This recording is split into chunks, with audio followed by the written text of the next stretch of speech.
기억이 어느 정도 정확할 것 같습니까? 요즘에는 뭐 무슨 접촉 사고가 나고 무슨 일이 있을 때 항상 뭐 CCTV를 돌려보면 그대로 이제 기록돼 있고 또 녹화되어 있기 때문에 그것을 참고해서 또 여러 가지 일을 하게 되지만, 예전에 CCTV가 없을 때는 이제 사람의 기억에 의해서 모든 것이 이제 이어지게 되죠. 그런데 그 기억이라는 것이 심리학자들의 조사에 의하면 그것을 아주 객관적으로 절대적으로 기억하고 또한 그것을 남겨놓는 사람은 극히 드물다고 합니다. 대부분의 경우는 그 기억을 이제 편향되게 자기에게 유리하게 하게 되는데요. 그 중에 하나가 이제 무드셀라 증후군이라는 게 있습니다. 이제 그게 뭐냐면, 성경에서 이제 제일 오래 사신 분이 무드셀라잖아요. 이 무드셀라가 뭐 969살을 살았나요? 제가 알기로 그러는데, 어떻게 살았을까요? 100년 살기도 힘들어 죽겠는데, 그죠? 뭐 전설에 따르면은 옛날 얘기를 그렇게 많이 했다고 합니다. 그리고 옛날 얘기들, 우리 보통 옛날 얘기할 때 어떤 얘기 많이 하십니까? 아유, 그때가 좋았지. 근데 사실 그때가 좋은 게 아니죠. 그때 좋았던 것도 있었지만 안 좋았던 것도 많았죠.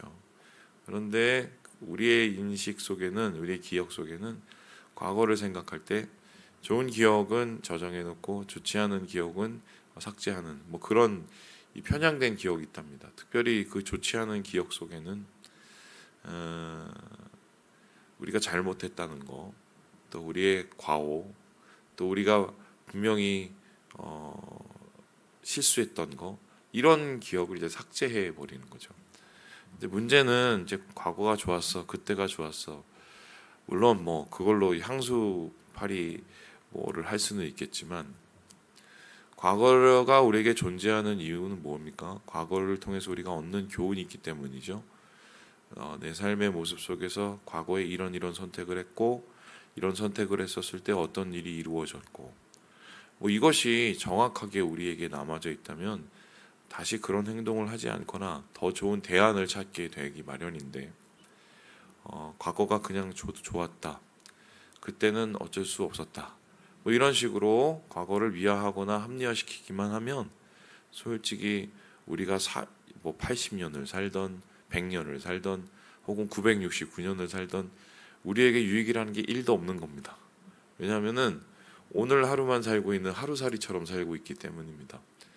인간이 획기적으로 발전할 수 있었던 계기가 몇 가지 포인트가 있는데, 되게 뭐 여러분 잘 아시는 산업혁명 아시죠? 산업혁명 통해서 뭐 대단위의 공장이 생기고 대단위의 무슨 생산을 하게 되면서 소위 말해서 이 사회 체계가 완전히 다 바뀌어 버리죠. 근데 그 산업혁명만큼 굉장히 중요한 계기가 있었는데, 이 사건을 통해서 사실은 인류가 아주 획기적인 발전을 했다고 합니다. 그게 뭔지 아십니까? 바로 문자가 발명되고 역사가 기록되기 시작할 때래요. 그래서 기록의 연대를 항상 선사 시대라는 말이 있고 역사 시대란 말로 바뀝니다. 선사는 역사가 있기 전의 시대, 그리고 그 후는 역사의 시대. 그러면 선사 시대는 우리가 추측을 할 수가 있고 남겨진 뭐 유물을 통해서 어떤 일이 있을 거라고 예상은 하지만, 그때에 가지고 있었던 지혜와 그때 가지고 있었던 교훈들을 이어받기는 쉽지가 않습니다. 그런데 기록을 하고 남기고 역사를 남기기 시작하고 우리의 기억이 어떻게 보면은 전수되기 시작하면서 인류는 그것을 딛고 이제 일어서면서 발전을 이루게 되는 거죠. 뭐 이게 인류의 역사를 거창하게 얘기할 뿐만 아니라 개인의 역사도 마찬가지입니다. 혹은 우리 공동체의 역사도 마찬가지입니다. 과거를 어떻게 기억하고 그것을 어떻게 남기고 그것을 오늘에 다시 어떻게 조명하느냐에 따라서 우리의 오늘의 삶이 어떻게 변화되고 발전되느냐가 결정이 됩니다. 신앙도 마찬가지죠. 신앙이 존재하는 이유가 무엇입니까? 미래를 위한 겁니다. 왜냐하면은 우리가 미래에 하나님 나라의 하나님의 백성이 되어 가는 거니까요. 그런데 그 미래를 위해서는 우리가 현재를 살아가지만 현재를 잘 살기 위해서는 과거가 우리에게 주는 선한 영향력을 우리가 받아야 될 필요가 있는데, 그러기 위해서는 우리가 반성하고 그 반성을 통해서 오늘의 삶을 다시 새롭게 성찰하고 다시 만들어가는 요 작업이 사실 성경에서는 굉장히 중요합니다. 신앙에서 굉장히 중요하죠. 그런 의미에서 성경이 되게 의미 있는 게 뭐냐면, 성경은 과거에 좋았어, 그때는 어쩔 수 없었어, 그때는 다 그랬어, 이런 소리를 하지 않습니다. 심지어는 뭐 역대기를 보면 역대상 역대하, 이거는 이제 유다 지파가 유다 자손들이 과거를 회상하면서 쓴 역사예요. 그래서 그 역사 속에서는 좀 미화가 있긴 합니다. 그런데 그 미화 속에서도 심지어 뭐 다윗이나 이런 사람의 과오를 그대로 적어 놓습니다. 그렇다는 건 뭐냐면 분명히 알고 있는 바가 있죠. 과거의 기억을 어떻게 하느냐, 과거의 기억을 오늘에 어떻게 적용하느냐가 우리의 신앙에서 얼마나 중요한지를 이제 알고 있기 때문이다. 그런 의미에서 오늘 시는 되게 의미가 있다고 할 수 있습니다. 왜냐하면은 뭐 사탕발림의 과거의 이야기나 그때는 어쩔 수 없었어 이런 식의 합리적주의 합리화시키는 과거의 이야기를 하고 있지 않습니다. 역사를 통해서 시를 쓸 때 오늘 철저하게 시인은 반성을 하고 있는데요. 그 반성을 시인은 이렇게 하고 있습니다. 우리 함께 6절의 말씀을 같이 한번 읽어보도록 하겠습니다. 시작. 우리가 우리의 조상들처럼 범죄하여 사악을 행하며 악을 지었나이다. 여러분, 이 표현이 아무렇지 않게 느껴지실 수도 있겠지만 이건 대단한 표현입니다. 이런 거죠. 하나님, 우리가 죄를 졌어요. 근데 죄를 졌는데 봤더니 우리 아버지, 우리 할아버지의 할아버지가 지었던 죄하고 똑같네요. 어떻게 이럴 수 있죠? 우리가 똑같이 악을 저지르고 하나님 앞에 범죄를 했습니다. 이런 고백입니다. 과거에 있었던 기억이 필요하고 현재의 내 모습을 과거에 비춰보는 객관적인 시각이 필요한데 이걸 동시에 다 하고 있습니다. 그래서 하나님을 향해서 자기 자신을 객관화시키면서 자기 자신의 죄를 고백하고 있는 이 이야기가 보게 되는데, 특별히 이 이야기의 배경을 어떻게 말을 하고 있냐면 성경에서는 처음에는 홍해의 추억을 이제 기억하고 있단 말입니다. 여러분, 홍해를 생각을 해봅시다. 홍해는 어떤 곳입니까? 말 그대로 정말 이 바다죠. 제가 홍해를 가봤는데 예전에 뭐 어떤 학자들은 왜 홍해냐, 레드시다, 레드시 왜 홍해냐, 붉은 이유가 있는데 거기에 갈대가 많아서 그렇다. 맞아요, 갈대 많을 수 있죠. 근데 갈대가 많아서 사실은 바다가 아니라 그냥 호수고, 그 갈대를 밟고 이스라엘 백성들이 그 호수를 건넌 거다. 이렇게 생각하시는 학자들이 굉장히 많습니다. 이해가 돼요? 근데 성경에는 분명히 뭐라면 바다를 어떻게 해요? 하나님께서 바람으로 가르셨다고 얘기를 하고 있거든요. 그래서 어느 또 다큐를 봤더니 또 이걸 이렇게 얘기하는데, 뭐 태풍이 불어오고 그 태풍이 불어와서 잠시 갈대 호수가 바닥을 드러내는 뭐 그런 현상들이 가끔씩 있는데, 그때 사실은 이스라엘 백성들이 그걸 건너면서 그걸 미화한 것이다, 이렇게 이야기를 하시는 분도 봤습니다. 그런데 가보시면 알겠지만 바다예요.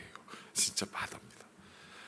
거기에 갈대가 많은지 적은지는 잘 모르겠으나 바다예요.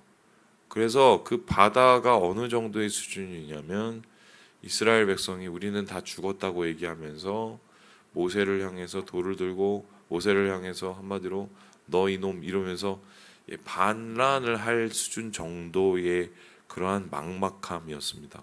왜냐하면은 뒤에는 바로의 군대가 쳐들어오고 그 바로의 군대는 당시로서는 가장 큰 무기, 제일 좋은 무기를 가지고 아무것도 없는 이스라엘 백성을 학살하러 오기 때문에 이스라엘은 정말 자기들이 느끼기에는 도간에 든 쥐였어요. 도간에 든 쥐.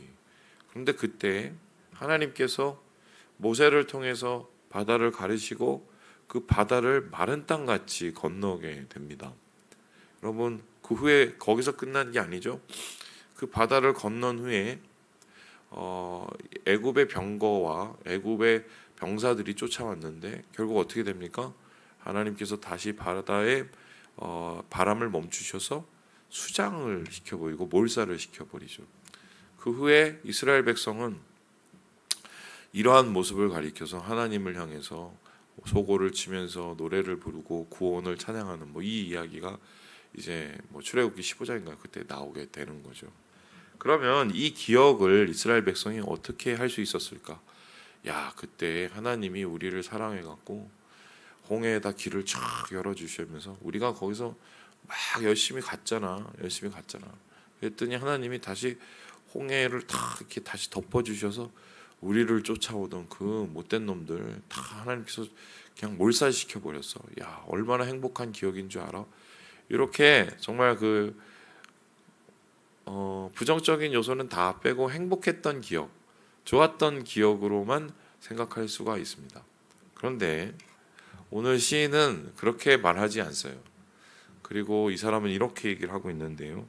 우리 함께 7절의 말씀을 같이 한번 읽어보도록 하겠습니다. 시작.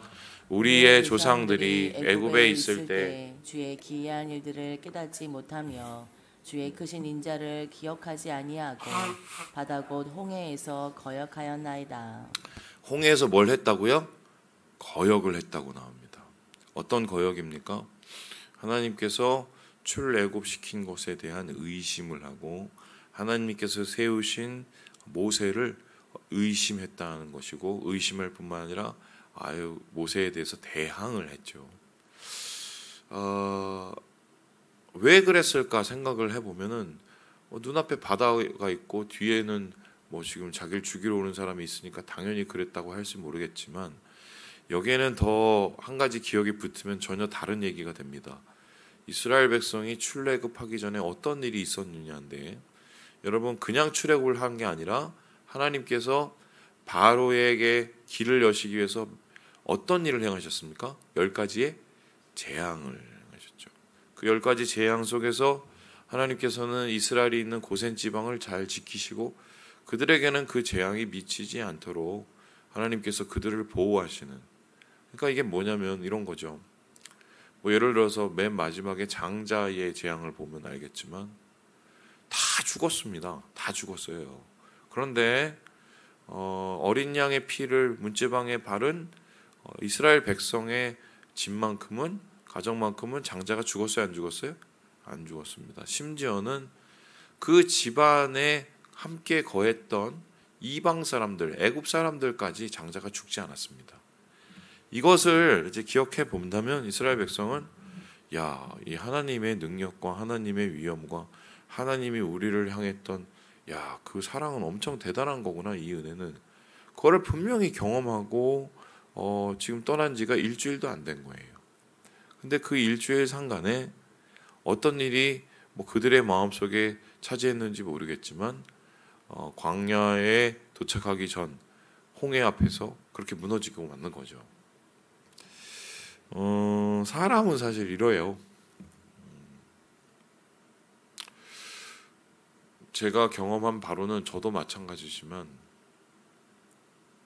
하나님께서 우리에게 막 선한 일, 선한 은총 또 과거를 통해서 주신 하나님의 증표 이런 것들 여러분 한 가지는 가지고 계시죠. 저도 참 목회하면서 셀 수 없이 하나님 도와주시고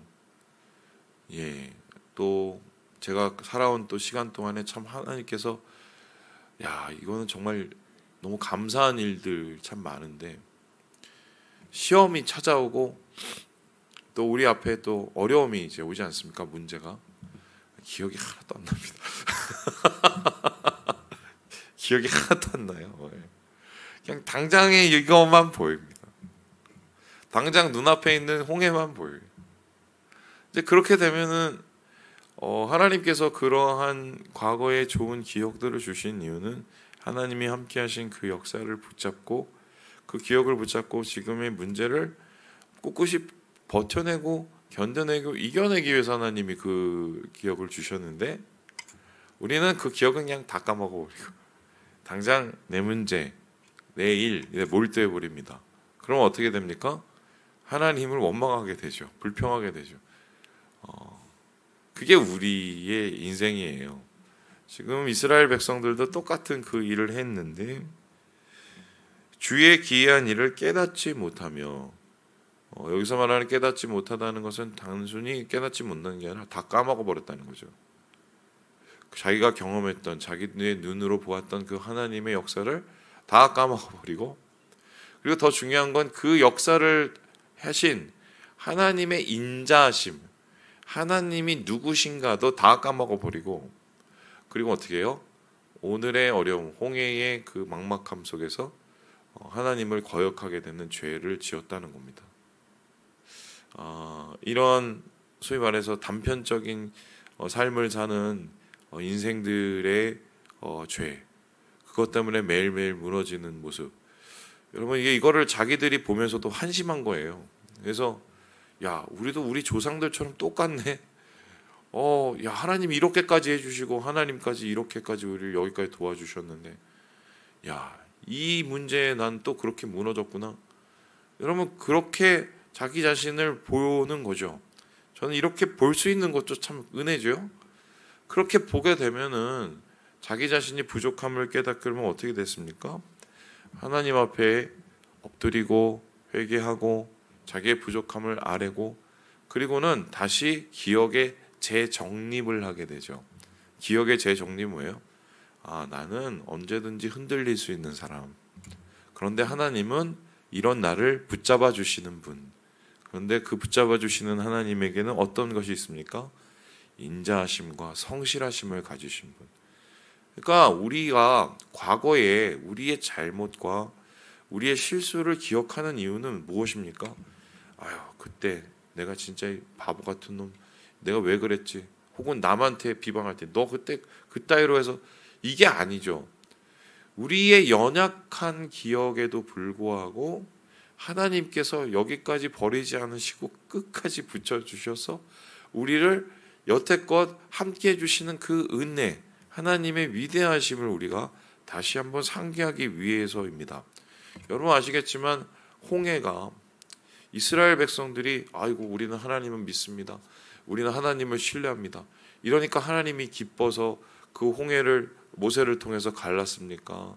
계속 거역하고 계속 불평하고 계속 원망하는데도 불구하고 하나님께서 모세를 통해서 그 광야에 가는 홍해길을 갈랐습니까? 전자예요, 후자예요? 후자죠. 이게 하나님인 거예요. 이게 인간인 거예요. 그래서 제가 그 신앙성장반 이제 가르칠 때마다 항상 얘기하는 게 제가 제일 강조하는 게 그거예요. 우리 인간이 얼마나 엉망진창인지를 얘기합니다. 그래서 항상 제가 그때 얘기하는 게 뭐냐, 인간은 절망 그 자체라고. 그러면 이제 배우시는 분들이 그럽니다. 목사님 이거 너무 심하게 하는 거 아니에요? 근데 인류 역사를 보면 인간은 절망 그 자체예요, 진짜. 근데 여기까지 이렇게 오게 된 거는 그런 인간이 절망 그 자체면 자체일수록 하나님이 정말 희망 그 자체인 거예요. 우리의 과거의 실수와 우리의 자수의 모습을 봤을 땐 이건 정말 다 망에 자빠져야 되는데 여기까지 온 거란 말이죠. 우리의 부족함에 하나님의 인자하심과 하나님의 성실하심이 우리를 이때까지 이끌어 주셨다는 그 고백이 바로 자신의 부족한 모습을 통해서 더 이제 부각되게 되는 거죠. 그래서 결론은 하나님 앞에 이렇게 얘기하는 거죠. 우리 함께 1절을 읽고 마무리를 해보겠습니다. 시작. 할렐루야. 여호와께 감사하라. 그는 선하시며 그 인자하심이 영원하미로다. 이게 그냥 반복되는 구절의 시일 줄 모르겠으나 식구일 줄 모르겠으나 지금 이 시인에게 있어서는 이 식구는 전혀 다른 거죠. 이 식구는 뭐가 있습니까? 우리 조상들이 배반을 했는데 야 하나님은 선하셨네. 나도 똑같았는데 하나님은 인자하시네. 와 하나님이 영원히 안 변하시네. 할렐루야. 이 할렐루야 안에는 자기의 인생의 정확한 기억만큼의 그 은혜가 담겨져 있는 이야기죠. 그래서 사실은 신앙은 정신을 차리고 제대로 성장하고 깊어지면 깊어질수록 할렐루야의 의미가 점점 커지는 거예요. 사실은 이게 신앙이죠. 똑같은 할렐루야, 똑같은 임마누엘, 똑같은 아멘을 하지만 그 깊이가 훨씬 깊어진 거예요. 뭐 이 얘기하고 마칠까요? 목사님들이 제일 설교하기 어려운 설교 그 본문이 뭔지 아십니까? 뻔한 설교들이에요. 뻔한 설교 있잖아요. 뻔한 설교. 사실 뭐 아시겠지만 뭐 열왕기상, 열왕기하 이거 설교하기가 훨씬 더 쉬워요. 왜냐하면은 막 재밌잖아요. 뭐 이런 일들 있고 그런데 너무 뻔한 고백, 뭐 지금 오늘 나오는 할렐루야 이런 거는 제가 30대 초반에 30대 후반이었네. 그때 뭐 이걸 어떻게 설교할지 모르겠더라고요. 진짜 이거 예 감당이 안 돼요. 한 열심히 공부해서 10분 설교하면은 진짜 할 게 다 떨어지는. 근데 그때 이제 어르신들은 어떻게 이걸 설교했을까 이제 그래서 연륜이 있는 목사님들 설교를 그 본문을 찾아서 읽지요. 깊이가 다릅니다. 똑같은 설교를 하는데 똑같은 말을 하는데도 깊이가 달라요. 왜 그런지 아시죠? 삶이 담겼기 때문에 그래요. 말씀을 마칩니다. 우리의 할렐루야가 더 깊어질 수 있도록 오늘의 삶을 잘 살아내시고 하나님 앞에 영광 돌리시는 우리 사랑하는 형제 자매들 되시길 주님의 이름으로 축원합니다.